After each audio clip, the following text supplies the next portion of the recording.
We're the Awaken family, and this is the official start of our Philippine Loop.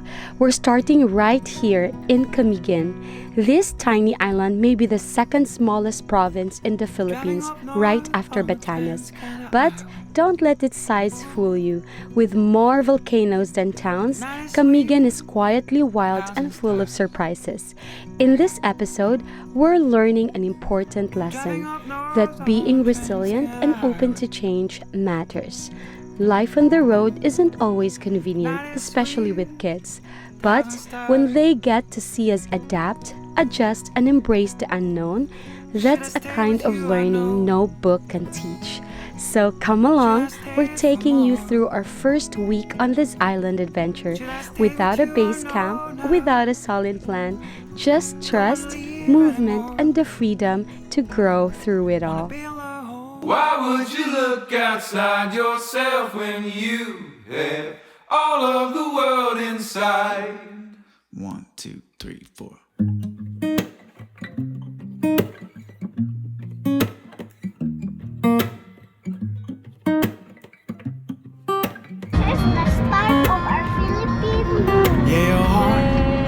The sun and it shines as it opens. Where your heart is the sun and it shines as it opens. Yeah, your heart.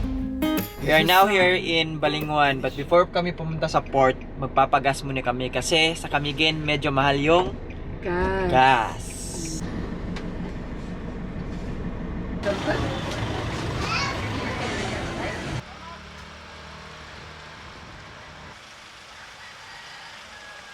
Excited to ride a ship? Yes. Yes? So, nagwi-wait lang kami sa ship namin.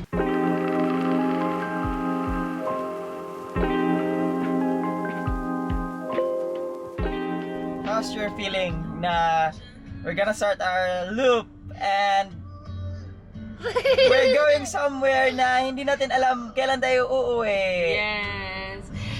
Hindi namin actually first time ni Earl sa Camiguin Island, but it's our first time as a family. Maglagyan na atong barge. Wala pa, oy. So we are expecting to do a lot of exciting things together. A lot of new things also. And a lot of new things too. So What yun yung ship are we exciting. gonna ride? What ship is it? I'm not sure. Maybe that one? No, I think the biggest one. The biggest one? So yan yung Camiguin Island. So, isa talaga sa goal namin sa Philippine Loop is actually to na mapuntahan yung mga lahat ng provinces dito sa ating Bansa. Yeah. Or at least the top destinations, Yeah. no? And dito sa Philippines. isa sa interesting na province is yung Camiguin, di ba? Because it's the Smallest province here in the Philippines after Batanes. And since nga we are the located... second smallest. second smallest. So Yeah. since we are based here in Region 10 and located siya dito, Yeah. obviously siya yung That's first why, destination yeah. natin. So we are actually from Cagayan de Oro. So yung Miss first Or. stop Miss Or. So yung first stop natin is Camiguin.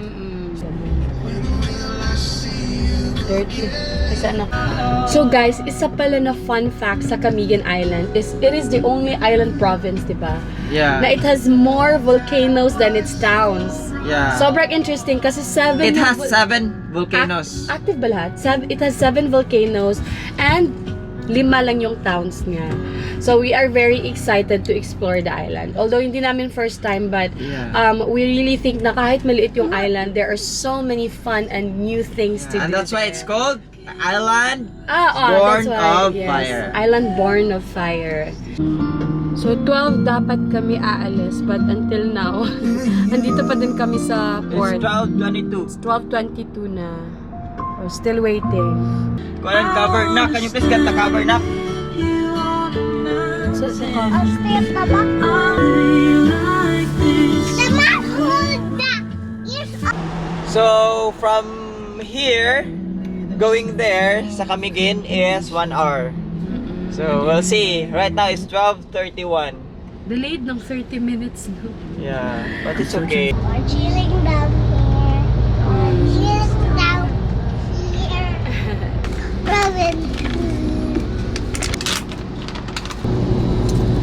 Wala ba yan? Our sons. Our sons.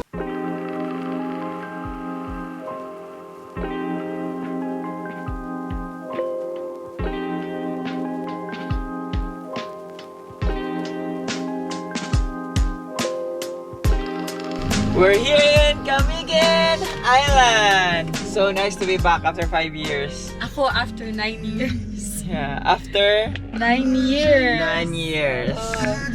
And this is Summit's first time here. Spacey and Summit's Yeah. first time here. Nakakapanibago lang na we're riding in a new... Camper van. Yeah, in a camper van na... The last time that we went here 9 years ago with Earl, Nagmotor. naka-motorcycle lang kami. Yeah. Oo, so it's so exciting. We're pretty sure na kahit hindi namin first time dito, all of the things that we're gonna do with our camper van will feel like new lahat. Yeah, it's a new experience for us. So, Camiguin has 7 volcanoes and isa sa mga volcano dito na pwedeng i-hike is yung Mount Hibuk-Hibuk. And actually, na-climb na namin yun before. And right now, we're actually planning na i-climb kasama si Summit and Space. So, we will see kung ano yung situation, kung kaya ba namin. From here. Yeah. Ay, may mga prutas doon. I think we should drop by. So, isang kagandahan sa Camiguin is ito yung main road nila. Wala masyadong sasakyan. Konting-konti lang. Sarap mag-drive. Yeah, konting-konti lang yung dumadaan, right? Full of greens. Yeah. Kahit saan ka lumingon. Wow, grabe ang mga stud nila na sa dalan. Eva, go.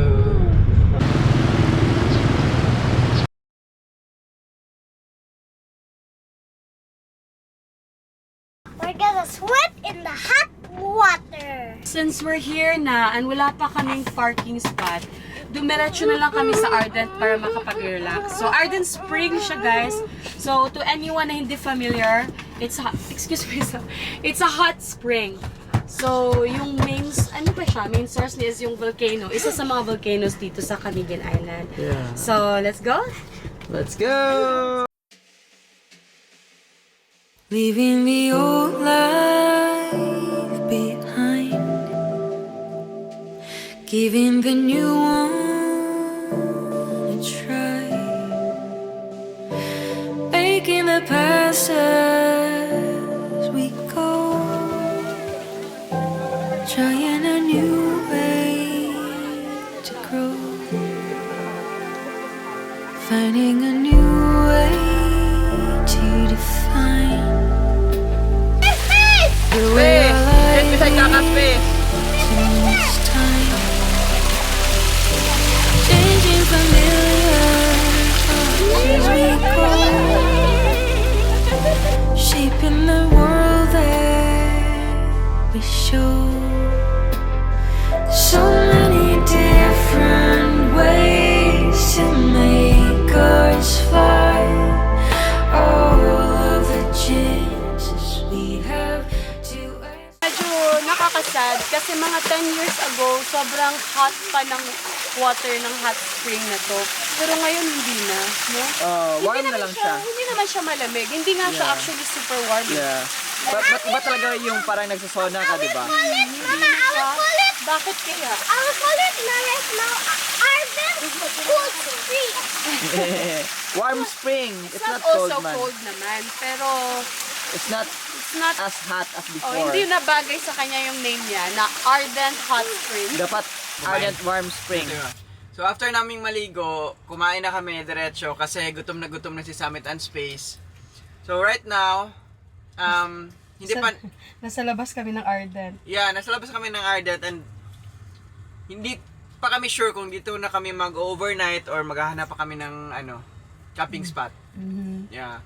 So Kasi we will see probably later. hindi kami makakakita ngayon ng magandang spot, no? Anyway, we have all the time naman to transfer then Yeah. and explore. So full naman lahat ng batteries natin and I think it could last us up to 2 days. So we So, have time to find. Yeah, we have time to find kung saan tayo pwede. Yum yum yum. Yum yum yum. Pero nga, Silly boy. The sun was just beginning to rise over Pinocchio's little village. He laughed with joy when he saw his reflection. It hadn't been a dream. The blue fairy had made him a crib. That's right. Pinocchio lost track. So, dito sa van pala is meron tayong 3 options on how to fill our tank. So, kagaya ngayon, since wala kaming hose na mapagkukunan ng hose para ma-refill to sa labas, we're just gonna use the jug. So, eto, meron akong hose going to our tank. So, yeah. Yan yung extra jug namin Yeah. just to refill This, the tank. Yeah, extra Simply jug brought para to- i-refill yung tank. And it's really a good thing na meron tayong a lot of options, di ba? Oh, kasi may kaya sa mga situations times talaga ganito. guys na like malayo yung source ng water. Yeah. So, at least you have an option. Yeah, so pakita natin. We're refilling it using this one. Ayan.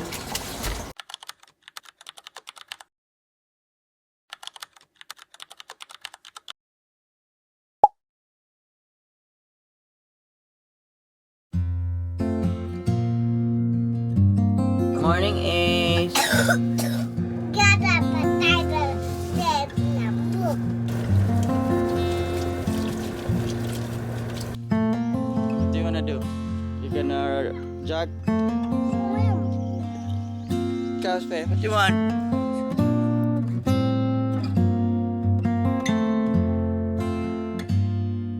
You're floating, Space. Is it cold, anak? Yeah, it's cold. But it's a hot spring, baya. Slowly, Ace.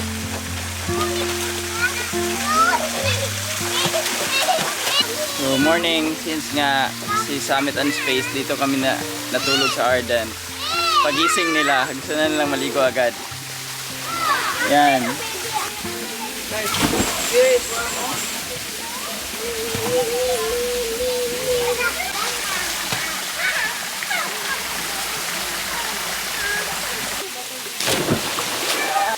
Hindi pala namin kasama si Taiza ngayon. It's because meron siyang meeting, 10 a.m.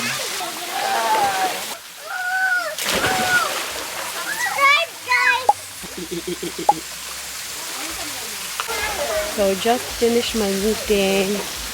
So, magjo-join ako sa kanila.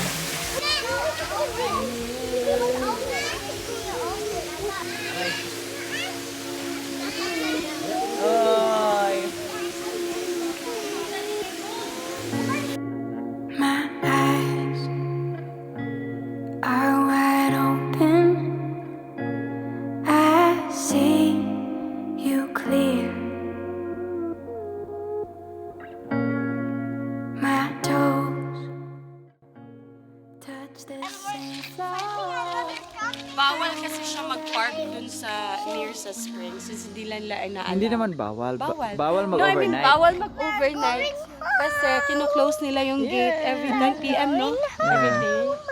So, kaya in-accommodate nila kami dito. Thanks, guys. We'd like to give a quick shout out to Ugreen for sending us some products that's helping us in our van life adventures. So, if you are a car camper or a traveler, please wait because this might help you too. First product is yung Ugreen car receiver adapter. And by far, this is my favorite, guys. Kasi nga, as you've noticed, hindi kami nag-upgrade ng flat screen. Actually, intended natin talaga yun, hindi mag-change ng touchscreen kasi baka sirain ni Space and Summit. If you have Yeah. kids. Kasi sa experience natin, di ba, previously meron tayong touchscreen, ginaganon-ganon ng mga bata tapos nasisira. lang. Yung Ugreen pala na car charger, guys, could output up to 75 watts. That's why it can charge 3 devices at the same time. So what we love about this also is it's retractable yung cable niya. So if you want to use it na from your seat, you can simply adjust the length based on your needs. Pwede ko din siyang i-shorten, ganun lang ka-easy to charge the Bluetooth adapter. So ito pala yung third product from Ugreen and this is actually a tire inflator. Yeah. So tara, subukan natin. It's actually powered by the cigarette car charger. So just for demonstration, binawasan natin yung tire up to 30 PSI. From 30 PSI, isi-set natin siya to 50. Yan. Start. start.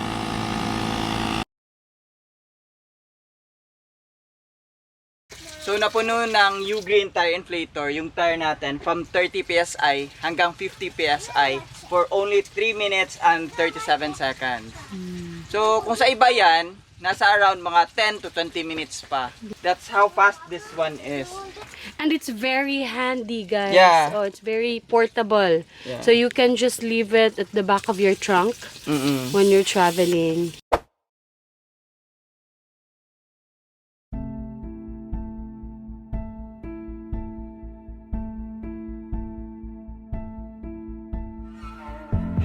So yeah, we're cooking squate.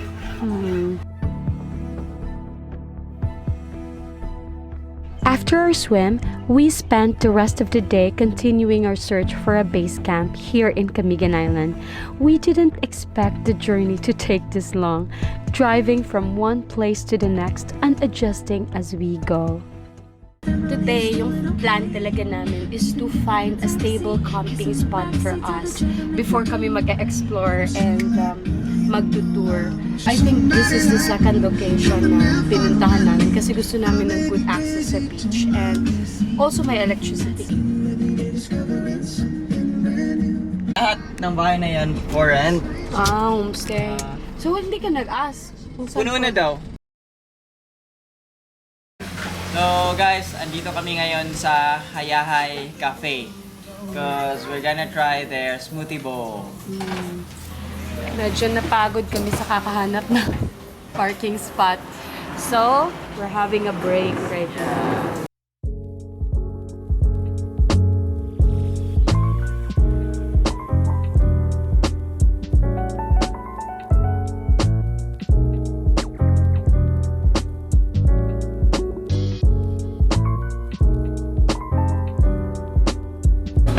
Wow, the smoothie bowl.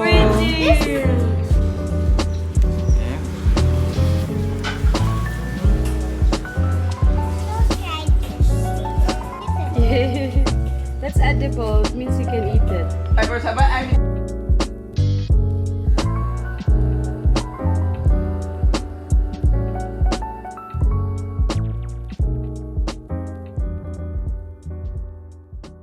You want to try this?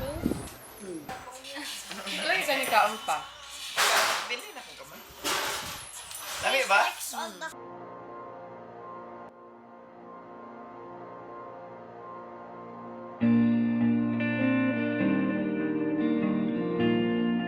So finally guys, nakakita na kami ng place to stay. Medyo nahirapan kami of looking for a great camping spot or parking spot here in Camigan kasi hindi pa sila medyo familiar sa car camping. Ito yung beach front.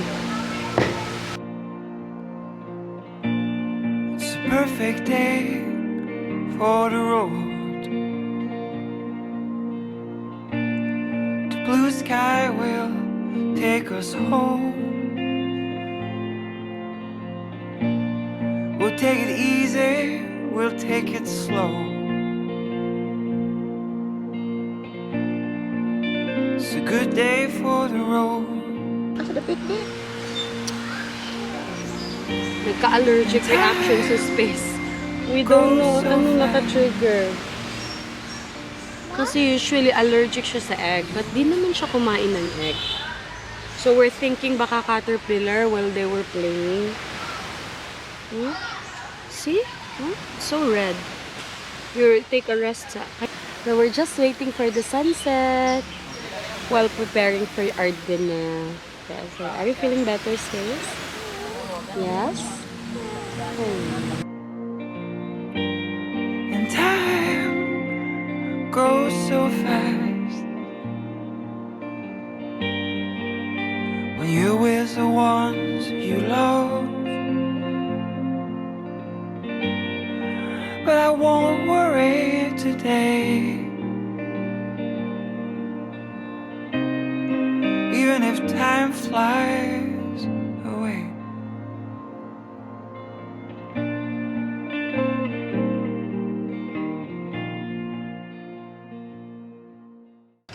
These are So, tiny. Joel had to run 1 kilometer. 1 kilometer just to buy this yummy fish. How much is this? 120. 120 each. Actually 100, but I chose the big ones. That's So- why it's 120. 120 each. Yeah. So we only spent 240 for today's dinner.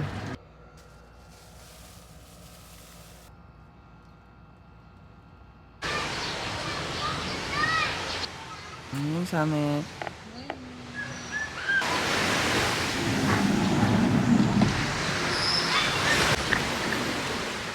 Diyan kami nakapark and dito lang yung beach. Hala! What is that? Hala!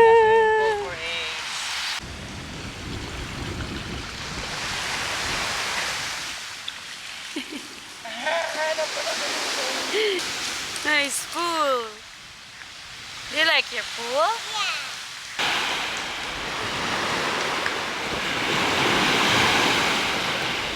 While the kids are playing at the beach, ang dami ko lang tinatapos dito sa work ko. And I'm just so glad na maganda yung beachfront nila dito. Actually, dito sa area na to, ito lang din yung resort na may magandang beachfront that you can park right in front of the beach. So when you're out here as a full-time parent and working full-time as well, yung few minutes talaga sobrang haba na yun pag may tinatapos ka sa work mo. So we're just so glad na meron tayong space for that, na malibang yung mga bata while I'm finishing something. This is another thing na sobrang new sa amin, guys, and sobrang new sa mga bata. It's because when we're at home, we have Earl's parents. So shout out to Mama Pearl and Lolo John for always having our back, kasi kung nasa bahay kami, nandun din sila to help us take care of the kids. No? So kung bored na yung mga bata sa bahay, usually dun kami nagsistay sa kanila. And out here, nature is enough to entertain the kids. Kasi sobrang new sa amin na full-time, kaming dalawa lang talaga. And we're just so grateful na nature is enough for them. No, na talagang they're having so much fun outside. And also, I'd like to mention na as parents, don't let the society trick you into thinking na you need to buy a lot of expensive things or even an expensive vacation for your kids to have a magical childhood. When in fact, they just need space and time to be a child. No? Hindi kailangan na magva-van life kayo, hindi kailangan na magka-camping kayo, but whatever na applicable sa lifestyle niyo or whatever na applicable sa life niyo at the moment, because usually kasi sobrang fast-paced ng childhood ngayon, 'di ba? They need to enroll to this class, they need to learn a set of different things at the same time, na naging sobrang busy na ng childhood ng mga bata ngayon. But actually, for them to have a magical childhood, they just need a space and time to be a kid. Duduk kakak Ace, ha?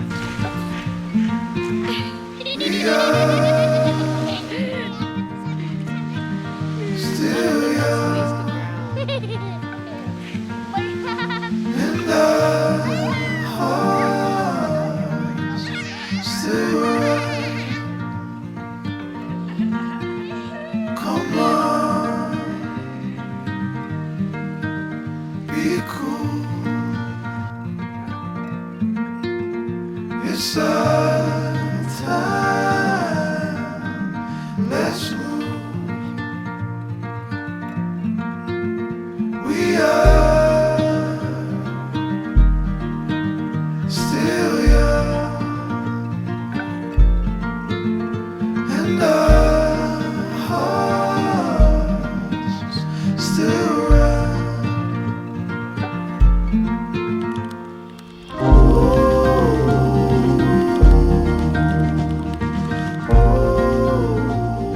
We're fresh! So, na-drop na din namin yung laundry namin and naka-refill na tayo ng mga water.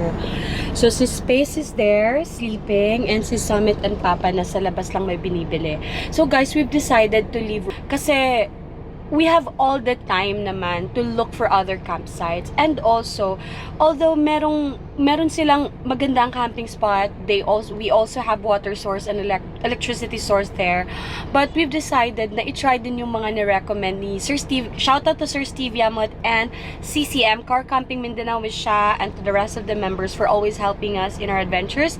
So meron silang ni-recommend na place and we are planning to visit it kasi na-notice namin dito sa Camigan na yung sa mga upper areas like near Arden Spring, hindi ka masyadong need ng aircon doon. So, kasi medyo malamig siya. Para siyang bukid. Di naman parang bukid doon kasi malamig talaga yung bukid doon. But, medyo mahangin at malamig. Dito kasi sa beachfront na areas or mga beaches, syempre obviously, ayan, dito na sila. Obviously, mainit talaga. Usually din kasi dito mga homestay and yung mga resorts, yung rates nila nagre-range sa mga 400 to 500.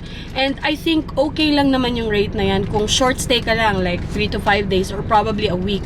But since kami, we are planning to stay as long as we can, probably a minimum of 1 month. Syempre, we want to look for a spot or base camp na makakatipid talaga kami. So, ayan, aalis na kami and we will look for a nice camping spot na makakatipid kami.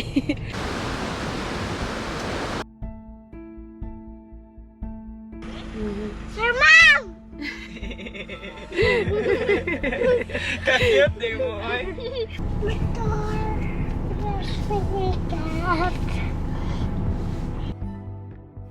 After days on the road, searching, driving, and trying to find a place to settle, we finally paused. No more rushing, no more scouting, just this moment, our little family soaking it all in together.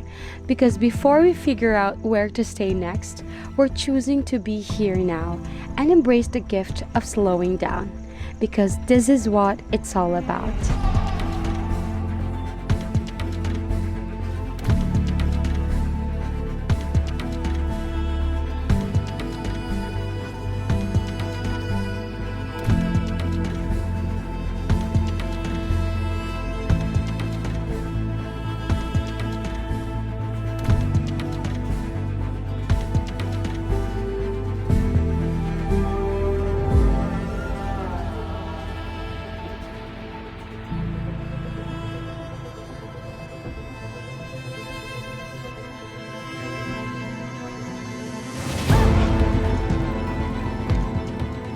We've spent our first week exploring Camigan Island without a base camp.